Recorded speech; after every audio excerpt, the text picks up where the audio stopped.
Live streaming চলছে sir. এই spy ক্যামেরাটা জেলের ভেতরে আমাকে বিলকিস এনে দিয়েছিল।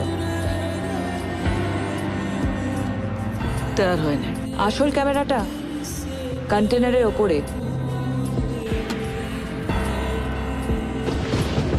আপনার মেয়ে পাচারের কারবার এখন গোটা দেশ দেখছে।